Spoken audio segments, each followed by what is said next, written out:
Olá, meus amigos, vamos de volta aqui para o nosso conteúdo acerca da preparação para a votação, para as eleições, né, na verdade, mas o Código e a Lei das Eleições fala meio que preparação para a votação, tá bom?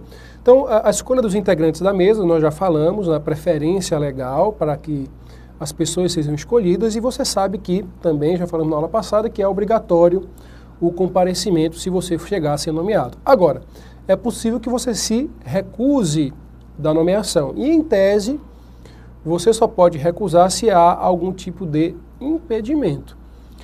A doutrina entende, contudo, que se houver algum motivo de força maior ou um caso fortuito, aí sim você também pode apresentar ao juiz eleitoral para que ele possa analisar se realmente é um caso fortuito ou um motivo de força maior, e aí ele liberar. Tá? A regra é assim, a gente falou na aula passada que na prática o pessoal faz uma ligadinha e dá tudo certo. Você tem que apresentar esta recusa no prazo de 5 dias contados da sua intimação. O código fala da nomeação, tá? Mas na verdade é da intimação. Como é que você vai saber? Você foi nomeado pelo juiz no dia e tal, mas só vai contar mesmo quando você for de fato intimado, quando você tomar conhecimento de que você foi nomeado, porque 5 dias é um prazo curto, publicou no edital que você foi nomeado, você não lê Diário da Justiça, nem você vai no fórum, com certeza você não vai no fórum todo dia verificar se tem algum edital publicado e que seu nome está lá. Não dá para fazer isso, né, gente? Um advogado, ele olha as publicações porque ele tem uma assinatura de recorte, normalmente ele faz isso, então eu sou advogado e não fico lá pegando o diário oficial e lendo de cabo a rabo para ver se meu nome está na publicação. Eu recebo um e-mail, hoje eu recebo um e-mail com as publicações, olha, foi publicado hoje os seguintes casos e teu nome está aqui. Então, se publicar um edital com meu nome, eu vou saber, porque eu tenho uma assinatura de recorte. Mas você, um cidadão, uma pessoa que não tem assinatura de recorte de jornal, não vai saber. Então, você vai receber uma carta, né? Então, entendo eu que desse recebimento, que é a intimação, ou quando alguém ligar para você e tal, ele informar, e alguém que possa certificar que você foi cientificado da sua nomeação, aí dessa sua ciência da nomeação, vai contar o prazo de 5 dias para você fazer a sua recusa. Os partidos políticos também devem ter o mesmo prazo, só que o partido político ele tem acesso a essas publicações, tá? Ele vai ter uma organização que permite a ele ter acesso a essas publicações, ele está acompanhando. Então o partido político ele vai ter 5 dias também para impugnar. Então tá aí, ó.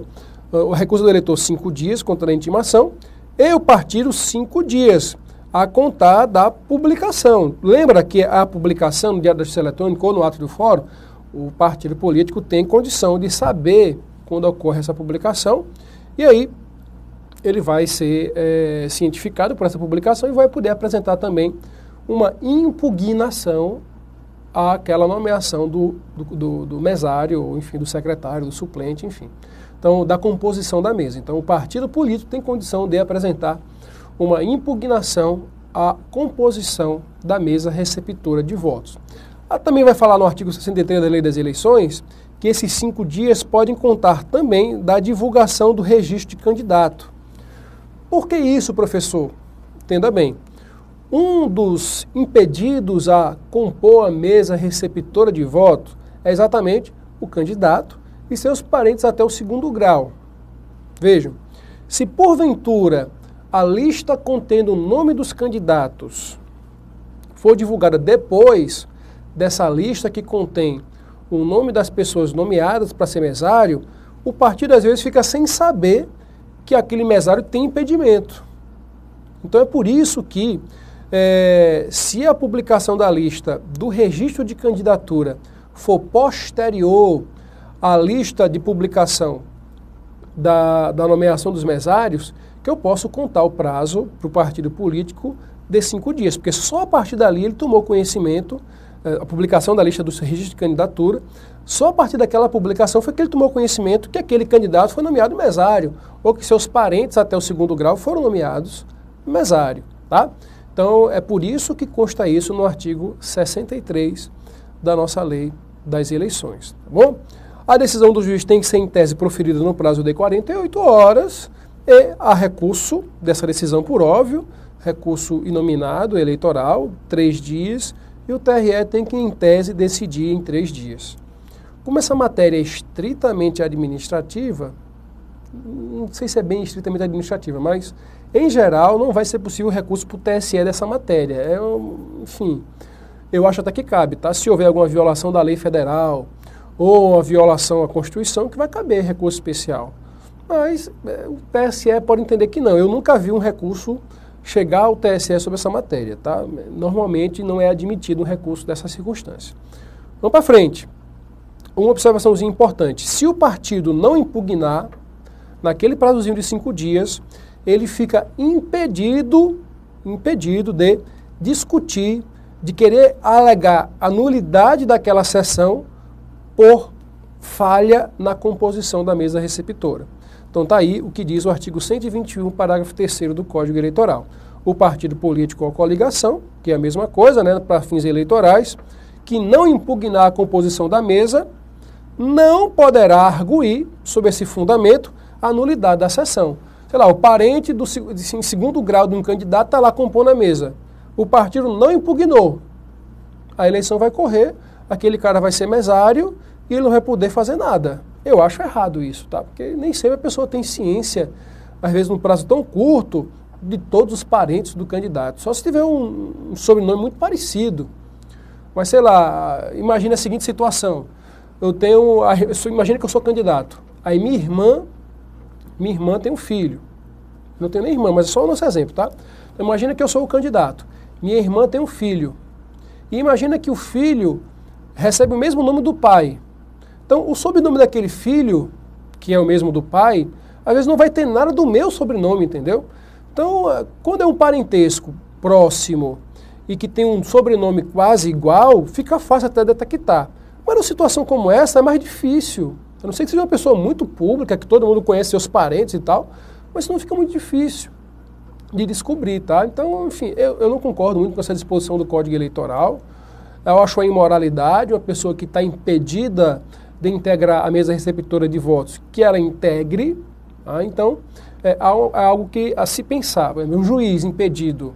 Se eu não fizer uma exceção de impedimento do juiz, cara, o juiz, por exemplo, ele não pode julgar um processo em que ele seja parente do candidato até segundo grau. Está impedido. O cara é irmão do candidato. Ele pode julgar o processo? Pode não.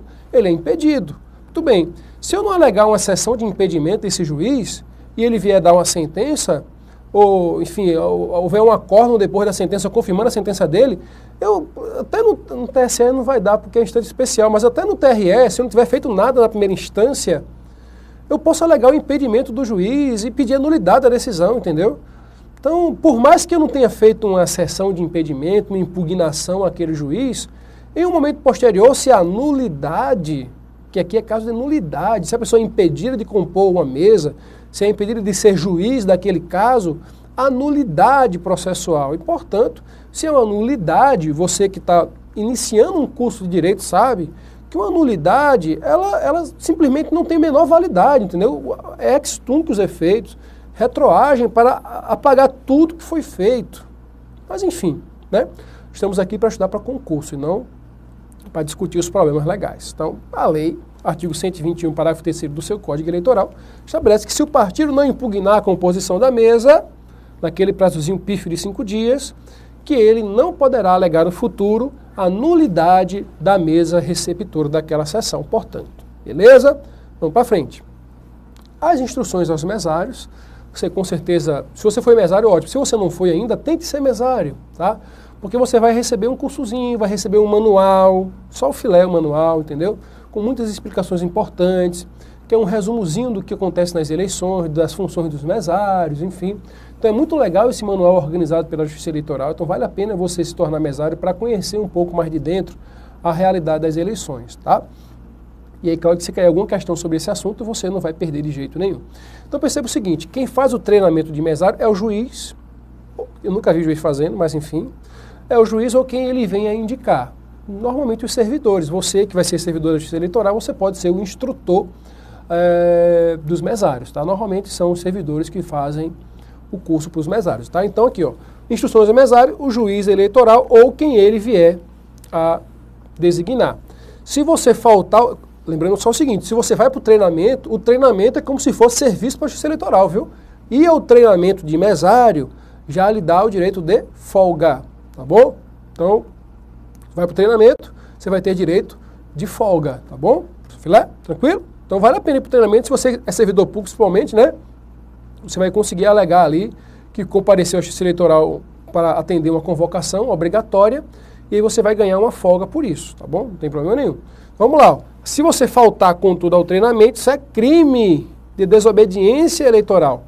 Faltou ao treinamento para ser mesário é crime de desobediência. Está aqui no artigo 347 do seu Código Eleitoral, tá? Se o mesário faltar à mesa receptora é pior, né? Tem uma pena de multa, tá bom? Uma pena, não é pior não, porque outra é crime, né? Mas enfim, aqui tem pena de multa, tá bom? Você tem o direito de se justificar, às vezes foi um motivo de força maior, o caso for, sei lá, você morreu, não podia ir, né? Então seus parentes vão ter que justificar a sua ausência para não ter problema.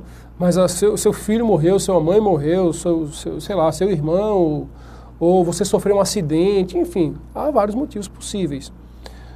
E aí você vai poder apresentar uma justificativa desde que você o faça no prazo de 30 dias, tá bom?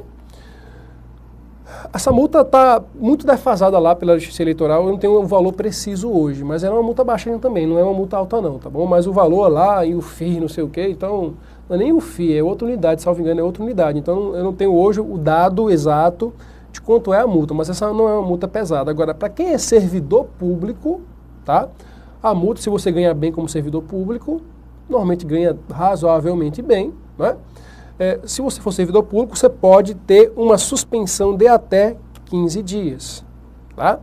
Até 15 dias. Então, não que você vai ficar em casa suspenso e ganhando dinheiro, tá? Essa suspensão do serviço lhe ocasiona também a ausência da remuneração por aqueles 15 dias que você vai ficar em casa, tá? Então, não queira faltar, se você é servidor público, uma mesa receptora de votos, e se você faltar, você justifique e tem um motivo plausível para justificar. Senão, você pode ser punido com 15 dias de suspensão, e é claro que se você estiver suspenso, você não vai receber o seu respectivo dinheirinho, tá bom? Olha só, essas penalidades vão ser aplicadas em dobro, e é justo que essas penalidades sejam aplicadas em dobro, se a mesa receptora deixar de funcionar. Se você falta, o outro mesário falta, o secretário faltou, o suplente não atende e tal, não foi também, enfim. Faltou todo mundo, meu amigo. Essas penalidades vão ser aplicadas em dobro, tá? Bem como se o membro, porque eu estou lá às vezes durante os trabalhos eleitorais, eu vou ter essa pena também aplicada em dobro quando ele abandonar os trabalhos no decurso da votação, durante a votação, sem evidentemente ter uma justa causa apresentada ao juiz eleitoral, e nesse caso aqui o prazo é de 3 dias após a ocorrência. Então, muito cuidado para você não confundir os prazos, que veja só, se você faltar a eleição, se você faltar, você foi mesário nomeado, fez o treinamento, beleza, e no dia da eleição você faltar a eleição, você vai ter 30 dias para justificar o porquê da sua ausência. Agora, se você faltou e todo mundo faltou, tá? Você pode, eu vou dar uma interpretação para esse artigo, tá? A doutrina não vai muito além explicando esses detalhes. Mas veja, se você falta a mesa receptora de votos, se você falta e todo mundo falta também, eu acho, na minha opinião, que você continua tendo os 30 dias de prazo, tá bom? Porque eu tenho como repartir esse dispositivo em dois. Isso aqui é um artigo, eu não lembro qual é o artigo aqui especificamente, mas isso aqui é um artigo do Código Eleitoral, tá bom? Então, essas penas serão aplicadas em dobro, tudo bem, a penalidade vai ser em dobro. Agora, o prazo para você justificar se você falta, a mesa receptora de votos é de 30 dias. Agora, se você comparece à justiça, comparece à eleição, comparece à sessão eleitoral, você foi o mesário daquele dia e durante os trabalhos eleitorais você se ausenta e não volta, sem nenhuma justificativa, aí nesse caso específico, você vai ter 3 dias no máximo para fazer a justificativa, tá bom? Então, muito cuidado. Faltou a eleição, faltou, você foi mesário nomeado, faltou a sua eleição, faltou lá o comparecimento da mesa receptora de votos e de justificativas, você tem 30 dias. Se você compareceu à sessão, participou da eleição e se ausentou durante os trabalhos eleitorais, você vai ter 3 dias para apresentar sua justa causa ao juiz, tá bom? Impedimentos na composição da mesa. A gente já falou um pouco sobre isso. Como assim, professor? A gente já falou? Falamos. Porque a gente falou, meus amigos, 2 impedimentos para composição das juntas eleitorais, e são basicamente os mesmos, tá? Então, há impedimentos para compor a junta eleitoral. Certas pessoas não podem. E praticamente as mesmas pessoas, a gente deu até um bizu daquele bem fuleiragem, não foi? Então, essas mesmas pessoas são impedidas de compor uma mesa receptora de votos. Se não tiver o bizu fuleiragem aqui, eu até... Não tem não. Rapaz, não tem não. Rapaz, sacanagem. Eu vou botar aqui o bizu. No bizu da junta eleitoral, eu botei o bizu e especifiquei cada coisinha, né? Mas aqui a gente bota o bizu e a gente deduz o bizu para você, tá bom? Só para você lembrar. Mas se você tiver dúvida, vai lá na aula sobre junta eleitoral, que a gente colocou esse bizu na própria lousa, porque minha letra você sabe que é horrível, né? Então eu coloquei com as letrinhas lá do Word mesmo, né? A letrinha eletrônica, o bizu. Aí fica mais fácil de você identificar a letra, por óbvio, tá bom? Então há alguns impedimentos à composição da mesa, porque certas pessoas não podem integrar uma mesa receptora de voto. Quem são? Os candidatos e seus parentes, até o 2º grau, incluindo cônjuge. E aqui é parente consanguíneo, né, sangue, parente por afinidade. Muito bem. O cônjuge inclui também união estável e união homoafetiva, tá bom? Sem dificuldade. O que mais? Os membros de diretório de partido político que exerçam função executiva, tá? As autoridades e agentes policiais, os funcionários em cargos de confiança do Executivo, os servidores da Justiça Eleitoral, com exceção de que eles podem integrar as mesas de justificativa, exclusivamente mesas de justificativa, e aqueles que tiverem menos de 18 anos. Aí é só uma questão de obviedade, né? Se o cara é menor de idade, é claro que ele é relativamente incapaz. Se o cara tem mais de 16, menos de 18, ele é relativamente incapaz. Então ele não pode assinar os atos da vida civil sozinho. Então, por mais que ele possa até ser eleitor, mas ele não pode assinar documentos pela Justiça Eleitoral se ele não é maior, tá bom? Então, vamos tentar colocar aqui nesse espacinho o bizu, para ver se você lembra, tá? Eu lembro com facilidade desses casos aqui, só com bizu me é suficiente, né? Mas esse aqui é um dos meus piores bizu. Eu admito, é ruim, mas para mim serve. De repente, para você pode servir também, né?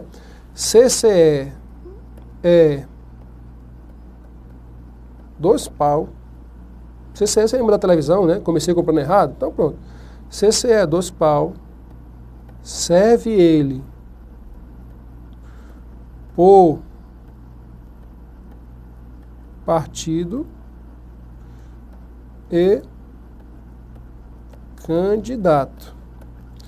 É fuleiragem, mas como você vai estar numa prova de múltipla escolha, às vezes um bizuzinho desse fuleiragem, você olha lá, bota CCE, aí você vê lá, CCE, que diabo é CCE, CCE, CCE, aí você vê lá as alternativas, vai ter lá, cargo de confiança do executivo, aí você vai lembrar que está aqui, ó, funcionários em cargo de confiança do executivo. Então, assim, o bizu é meio fuleiragem, eu sei, admito, não estou querendo que ninguém, às vezes, já chegou um aluno para mim e dizer, professor, é mais difícil decorar o teu bizu do que decorar as hipóteses. Então, tudo bem, cada um é individual, a gente pode ter que respeitar as diferenças, né? Mas vai que você gosta. Então, assim, CCE é o cargo de confiança no executivo. O E é só para dar uma coesão e coerência na frase, tá? Porque também senão ia ficar pior ainda, né?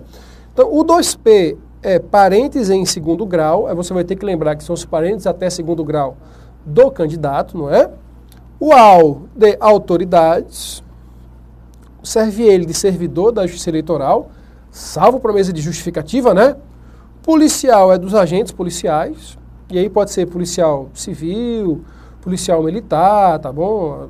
Entende-se até que guarda municipal também não pode. Eu acho que guarda municipal não é polícia, tá? Eu acho até que poderia ser, sim, membro de mesa receptora. Mas tem juiz que diz que sim, tem juiz que diz que não, então fica essa frescuragem, tá? Então, policial, a lei fala agentes policiais. Partido político, esse é o mais difícil de deduzir do bizu, né? Partido político, você vai ter que lembrar que são os membros do diretório de partido político e desde que exerçam função executiva. Eu acho até, na minha opinião, que o cara basta ser filiado a partido político, ele nem deveria ser mesário, né? Enfim. Porque tem tanta gente no Brasil, tanta gente que não tem filiação. Então, para mim, o impedimento deveria ser para quem fosse filiado de partido político. Ah, você restringiu demais. Mas se está faltando gente, não está faltando gente. Então, na hora que eu coloco que o filiado não pode ser mesário, eu acho bom, eu acharia bom, mas não é assim que diz a legislação. A legislação diz que as pessoas que estão ali, diretores do partido político e exercem função executiva, ou seja, os diretores do partido político, não é qualquer filiado não, são os diretores do partido político que não podem integrar uma mesa receptora de votos. E o próprio candidato, né? Porque aí também seria demais. Beleza? Lembrou aí do bizu? Não tem mistério não. Voltando aqui, ó. Quem estiver impedido, ou seja, quem estiver em uma dessas situações deve declarar, deve recusar a nomeação. Se você não recusa a nomeação, você acabou de praticar um outro crime, tá bom? Tá aqui, ó. Praticar segundo o entendimento da jurisprudência, tá bom? Praticar ou permitir membro da mesa receptora que seja praticada qualquer irregularidade que determine a anulação de votação, salvo no caso do artigo 311. Ora, se você é um mesário impedido de participar, eu acho até contraditório isso aqui. Eu acho até contraditório. Mas veja, a gente falou que o partido não pode impugnar uma mesa receptora de votos, uma sessão eleitoral, se ele não tiver impugnado, isso pelo motivo de gente impedida compondo a mesa, tá? O partido não pode impugnar a votação de uma mesa receptora de votos pelo motivo de nomeação de alguém impedido a compor essa mesa receptora de votos, tá? Se ele, partido político, não impugnou a nomeação. Então, se o partido não impugnou a nomeação, ele não pode impugnar aquela mesa receptora de votos. Depois da votação, é evidente. Ele não pode pedir a anulação dos votos da mesa receptora que foi constituída por uma pessoa impedida. O partido. Mas tem quem mais nessa história aí? Tem candidato, né? Candidato pode pedir anulação. Tem Ministério Público. A Justiça Eleitoral também pode agir de ofício, vendo uma nulidade. Então, é por isso que aquele negócio não faz sentido, tá? 121, parágrafo 3º. Não faz sentido do Código Eleitoral. E é crime.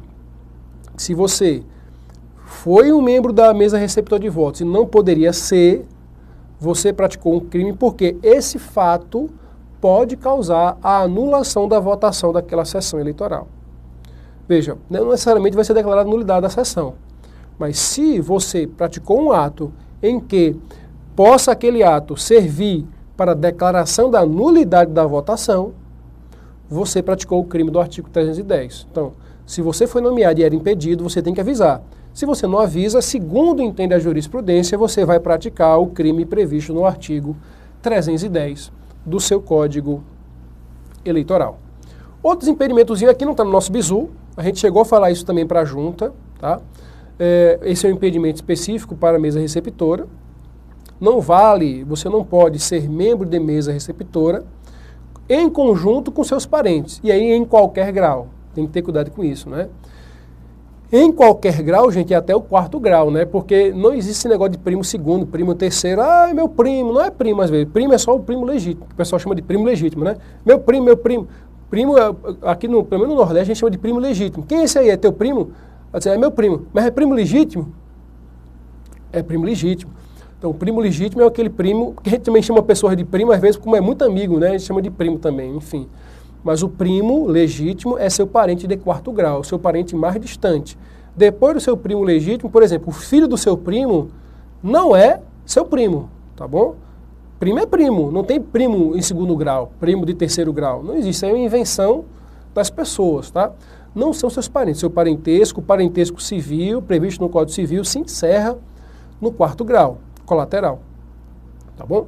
Então, os primos, até com seu primo, você não pode compor uma mesma mesa receptora de votos. Também você não pode compor uma mesa receptora de votos com pessoas que integrem uma mesma repartição pública ou uma empresa privada. É claro que empresa privada fica muito genérico, né? O cara trabalha, sei lá, na Volkswagen do Brasil, lá, sei lá, no interior de São Paulo, e outro cara trabalha aqui na concessionária da Volkswagen em Fortaleza. Não é isso, tá? São as pessoas que estão convivendo no mesmo ambiente de trabalho. São os colegas de trabalho. Se o cara trabalha lá no Rio Grande do Sul e trabalha aqui em Fortaleza, às vezes na mesma empresa, é evidente que não haverá impedimento dessas pessoas integrarem a mesa receptora, que eu nem conheço o cara, como é que vai dizer que eu sou impedido? Vou conhecer naquele momento. Então, o que se quer impedir é a conversadagem, a camaradagem da galera. Porque isso vai atrapalhar as eleições. Entendeu? Na hora que eu tenho o primo na mesa receptora de votos e de justificativa, a gente vai fazer aquela festa, né? Vai ficar conversando potocas, besteira, enfim, vai ficar querendo passar o WhatsApp, sei lá, enfim. Mesma coisa com seus amigos de trabalho. Então, não é bom isso para que se evite uma desconcentração dessas pessoas para a condução dos trabalhos eleitorais, tá bom? Então, não pode servirem na mesma mesa parentes entre si ou pessoas que trabalhem junto, né? Seja numa repartição pública, seja numa empresa privada. Tá aí a famíliazinha, tá proibido, tá? Muito bonito, tá? Mas tá proibido. Bem, vamos falar das atribuições do membro da mesa. Agora, pelo adiantar da hora, não vai adiantar muito eu falar, porque eu vou ter aqui uns 4 minutos para falar aqui ainda, então não vai dar tempo de eu falar, nesses 4 minutos, as atribuições dos membros da mesa, tá bom? Então a gente tem presidente de mesa, a gente tem os mesários, a gente tem o secretário, tá? São essas pessoas que vão trabalhar. Vou fazer só um resumo para a gente introduzir já a aula que vem. O presidente é quem manda naquela chibata lá, entendeu? O presidente é quem manda. Não vou dizer o que é chibata não, enfim, desculpe aí o termo chibata, tá bom? Chibata é chicote, pronto, né? Então é quem dá chicotadas, pronto, pensa dessa forma. Então é quem manda na sessão é o presidente da mesa, então é ele que tem ali a função gerencial, tá bom? É ele que vai organizar mesmo a mesa, que vai conduzir os trabalhos. Os mesários vão ficar basicamente trabalhando com a identificação do eleitor, tá bom? Normalmente trabalham com a identificação, entrega do comprovante de votação e etc. O secretário auxilia os integrantes da mesa. Então, normalmente o secretário vai estar lá ajudando na organização da fila, cumprindo algumas ordens que o presidente vier a proferir.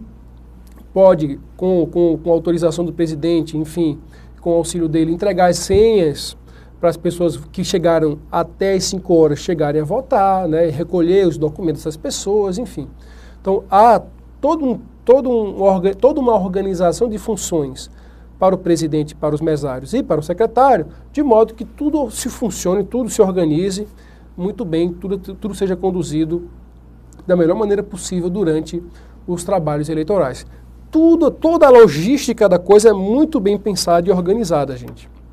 Se não fosse assim, não dava certo a eleição no Brasil, tá? Então é tudo, por mais que a gente se ache ruim o resultado das eleições, e diga que esse negócio tem roubo, não tem esse negócio de roubo, tal, isso é invenção. Tá? Eu não acredito que urna eletrônica seja fraudada, se aconteceu vai ser coisa muito pontual, uma coisa muito isolada, entendeu? As pessoas, em geral, são honestas, estão trabalhando ali para servir ao povo mesmo, para contribuir com o Brasil, enfim. Então são pessoas que merecem todo o nosso respeito, porque trabalham de forma voluntária para ganhar um ticket de refeição fuleiragem e ganhar uma folguinha também, porque também, enfim, a pessoa está trabalhando, né, no domingo, tem direito de ter uma folga durante a semana, que eu acho, na verdade, mais do que justo. Beleza? Então vamos encerrar por aqui. Na nossa próxima aula a gente vai falar sobre a atribuição dos membros da mesa receptor de votos e das justificativas. Um grande abraço, fique com Deus.